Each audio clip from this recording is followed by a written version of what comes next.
High friends, welcome to my channel. আশা করছি তোমরা সবাই ভালো আছো। তো আমিও ভালো আছি। আজকে একটা নতুন ব্লগ নিয়ে তোমাদের সামনে হাজির হলাম। যে এখন বাজে 7টার মতো। তো যাই হোক, আমি এখন ব্লগটা শুরু করছি। তো আমি সকাল সকাল উঠে পড়েছি, কারণ আমার মেয়ে স্কুল যাবে, এই জন্যই।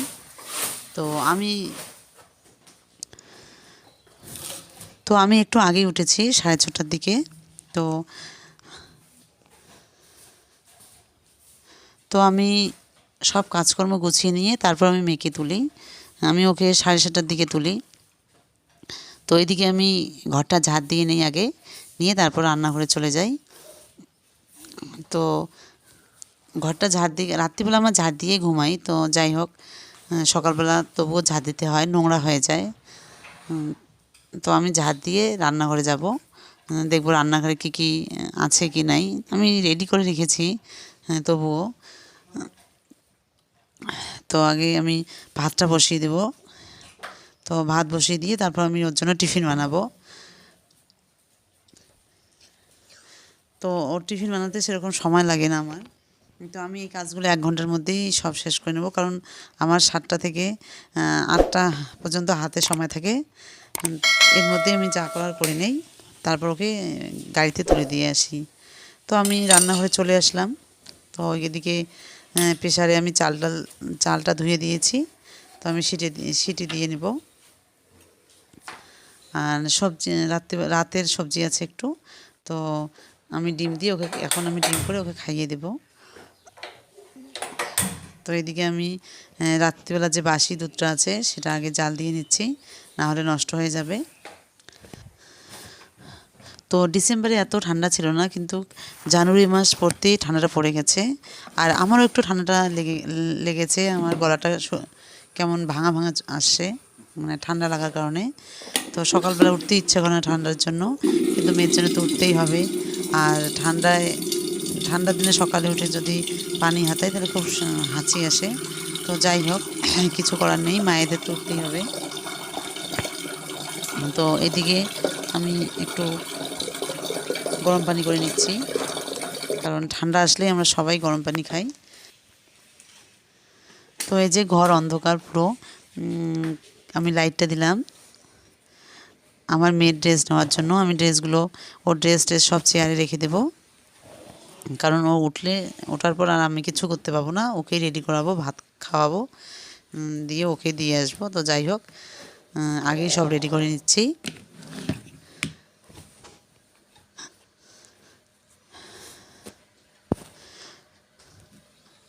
তো আমার মনে হয় যাদের বাড়িতে মানে বাচ্চা আছে, তাদের ঠান্ডার দিনে খুবই অসুবিধা হয়। আমার অসুবিধা হয়, জানি না তোমাদের কেমন লাগে, মানে বাচ্চা থাকলে। তো যদি মানে কেমন লাগে সেটা তোমরা আমাকে কমেন্ট করে জানাবে। আমার তো অসুবিধাই হয়, ভালোই অসুবিধা হয়। আর ঠান্ডার দিনে বাচ্চাকে সেরকম সামলানোই যায় না। ওরা খেলে, তারপর রাত্রিবেলা আবার ঠান্ডায় লেপ টেপ গায়ে দিতে চায় না, মানে মুশকিল হয়ে যায় আমার। তো যাই হোক, তো আমার এই ছোটো যে টুইন্স বেবি আছে, ওদেরকে একটু দেরি তুলি। কিন্তু এদিকে আমি বড় মেয়েকে তোলার পর যে শব্দ রান্না প্রেসারে ভাত বসিয়ে দেই বা রান্না করি, তখন ওরা উঠে যায়। কেউ কেউ হয় একদিন মেয়ে ওঠে, হয়তো একদিন ছেলে ওঠে। তো যাই হোক, ওরা উঠলে আবার আমার একটু অসুবিধা হয়।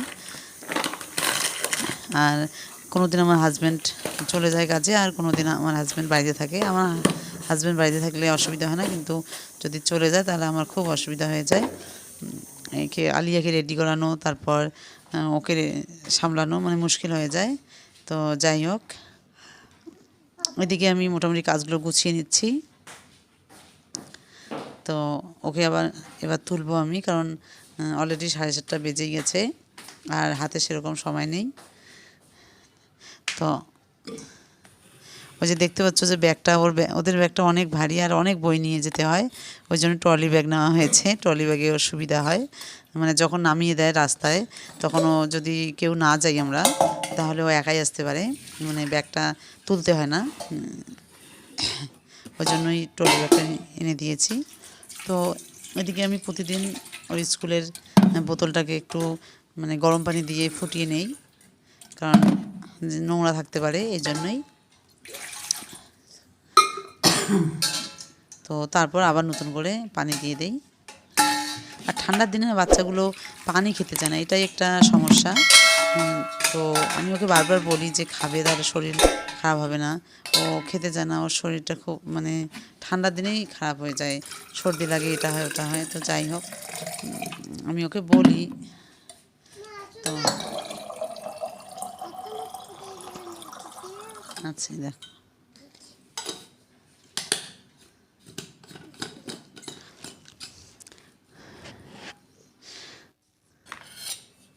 তো এদিকে আমি টিফিনটাও রেডি করে দিচ্ছি।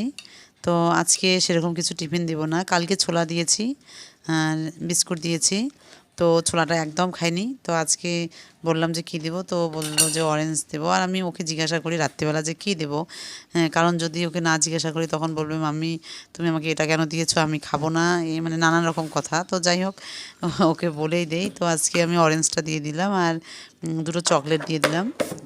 তো ওটাই ও চেয়েছে, তো ওর পছন্দ মতোই দেই আমি। তো যাই হোক, আর আমার মেয়ে একদম রুটি টুটি খেতে পারে না, এটাই আমার সমস্যা। তো ওই জন্য আমি বেশিরভাগই ফল দিয়ে দিই ওকে, ফল আর বিস্কুট দিয়ে দেই, আর মাঝে মাঝে ছোলা দিয়ে দিই, ছোলাটা মাঝে মাঝে খায়। তো কালকে কেন খায়নি জানি না। তো যাই হোক, আমার এদিকে কাজ কমপ্লিট হয়ে গেল। এদিকে আমি মেয়েকে ডাকতে আসলাম, এই যে আমার মেয়ে এখনও ঘুমাচ্ছে। এত সকালে মানে বাচ্চা, ঠান্ডার দিনে বাচ্চাকে তোলানো খুব মুশকিল হয়ে যায়, কিন্তু এদের যেহেতু অভ্যাস হয়ে গেছে, তো একটু ডাকলেই উঠে যায়, জানে স্কুল যেতেই হবে। তো এটাই একটা সুবিধা। তো রাত্রিবেলা ওইদিকে ঘুমাতে চায় না, যে 12টার দিকে ঘুমায়, 11:30 12টার দিকে ঘুমায়। তো সকালবেলা উঠতে চায় না। তো এটাই ওদের মুশকিল। তো ওদেরও কষ্ট হয়, আমাদেরও কষ্ট হয়, কারণ আমরা অনেক দেরি করে ঘুমাই। তো সকাল সকালেই উঠতে হয় আমাদেরও সারাদিন মানে খুব পরিশ্রমী হয়, এদিকে আবার ঘুমও হয় না। তো যাই হোক, কী আর করা যাবে। তো এদিকে ও ছোটাছুটি করছে, মানে বাচ্চাদের যদি একটু ঘুম মানে ভেঙে যায় তাহলে ওদের এনার্জিটা ফুল আসে। তো যাই হোক, এদিকে আমি ওকে ব্রাশ করে দিচ্ছি, আর হাতে সময়ও নেই সেরকম। তো ব্রাশ করে দিয়ে ড্রেস পরিয়ে ওকে ভাত খাওয়াবো। তো এখন একটু বড় হয়েছে, তো ও ব্রাশ টাশ সব একাই করে, আর ও মোজাটা একাই পরে, তাছাড়া জামা টামা সব আমি পরিয়ে দেই।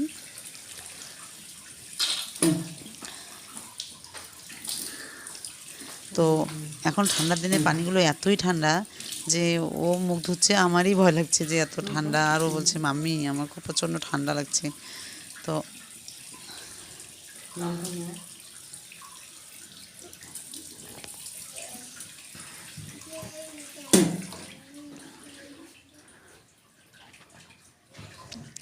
তো ওদের এই 2 মাসই কষ্ট, এই জানুয়ারি ফেব্রুয়ারি। তো মার্চে একটু গরম পড়ে যাবে একটু একটু করে। তো যাই হোক, এখন তো স্কুল পাঠাতেই হবে, আবার ওদের ফাইনাল এক্সাম ফেব্রুয়ারির মানে সেকেন্ড উইকের দিকে। তো মা, মা আমি করতে বলছি না কেন? কেন? তো সকালে ও মুখ ধুয়েই আমি ওকে আগে পানিটা খাওয়াই, কারণ ভিতরটা শুকিয়ে যায় বাচ্চাদের সকালবেলা উঠে। তো এই যে ওর ড্রেস ট্রেস পরা সব হয়ে গেল। তো এখন আমি ও ভিতরে একটা সোয়েটার পরে দিয়েছি, মানে একটু পাতলা পাতলা, আর ড্রেসের উপর একটু মোটাটাই দেই, কারণ প্রচণ্ড ঠান্ডা না বাইরে, ওই জন্য। তো অবশ্য ওদের ইসে আছে স্কুলের।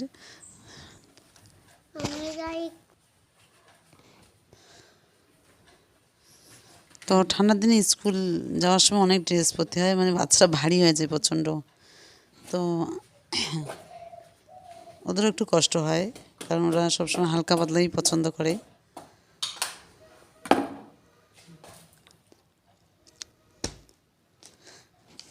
তো এদিকে আমার ছোটো মেয়ে উঠে গেছে, ওই যে আমার বড় মেয়ের পাশেই বসে আছে। ওকে আমি ঠান্ডার আরও সোয়েটার পরে দিয়েছি, টুপি পরে দিয়ে বসে রেখেছি। অবশ্য আমার ছোটো মেয়ে ডিস্টার্ব করছে না, কারণ ও জানে যে আমার মা এখন ব্যস্ত আছে,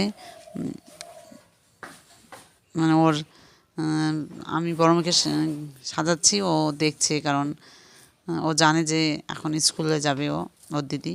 তো যাই হোক, এদিকে ও শুয়ে আছে আর আমি ভাত খাওয়াচ্ছি।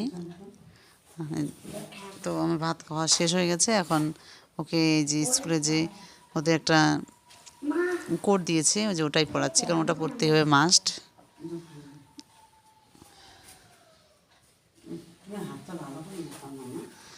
তো আমার ফাইনালি ওকে রেডি করা হয়ে গেল। তো এখন আর হাতে সেরকম সময় নেই, এখন পড়ে যাবে। তো হাতে একদম সময় নেই, ভ্যান চলে আসবে। তো রেডি হয়ে গেছে, ওই যে এখন হাঁটছে, মানে ঠান্ডায় কেমন করে হাঁটছে। যাই হোক, তো এদিকে ও চলে গেছে, তো আমি এখন ট্রলি ব্যাগটা নিয়ে যাচ্ছি। আর গাড়িটা সেরকম দাঁড়ায় না, আগেই দাঁড়িয়ে থাকতে হয় একটু। ও গাড়ি আসলে আমরা গাড়িতে দিই, ও গাড়ি একদম দাঁড়াতে চায় না, কারণ গাড়িটারও সময় থাকে না, ওই জন্য তাড়াতাড়ি করে।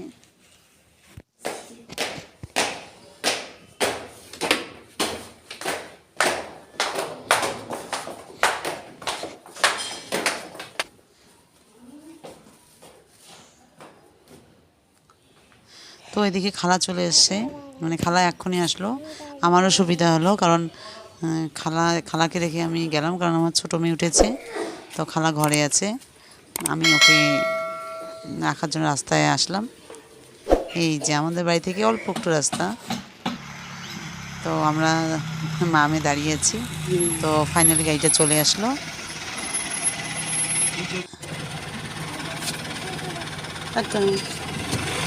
তো ড্রাইভার দাদার সঙ্গে একটু কথা বললাম, আর এখানে সবাই আছে। তো আমার মেয়েকে তুলে দিলাম, দিয়ে ওকে টাটা করে দিলাম। তো ও চলে গেল। এখন আমি ঘরে আসবো, এসে একটু চাটা খাবো, কারণ সকাল থেকে কিছুই খাইনি, ওর পিছনেই দৌড়াচ্ছি।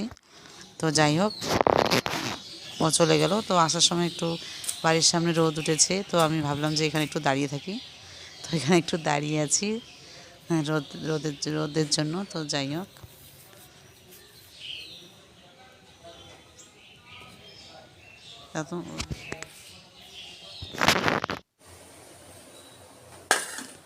তো আমি ঘরে চলে আসলাম। তো এবার খাবো। এদিকে এসে দেখি আমার ছেলে উঠে গেছে। তো যাই হোক, সবাই মিলে এবার চা খাবো। তো এদিকে চা বসিয়ে দিয়েছি, আর খালা বাকি কাজগুলো করছে। তো আমার ছেলে ব্রাশ করেনি, ওই ওকে ব্রাশ করছে। ওই দেখো কত সুন্দর করে একা একে ব্রাশ করছে। তো আমার ভিডিওটা যদি তোমাদের ভালো লেগে থাকে, তাহলে অবশ্যই কমেন্ট করে জানাবে যে কেমন হয়েছে। আর যারা নতুন আমার ভিডিওটা দেখো, তারা অবশ্যই সাবস্ক্রাইব করে দিও। তো আজকে আমার ব্লগটা এখানেই শেষ করছি। তোমরা সবাই ভালো থেকো, টাটা। কেমন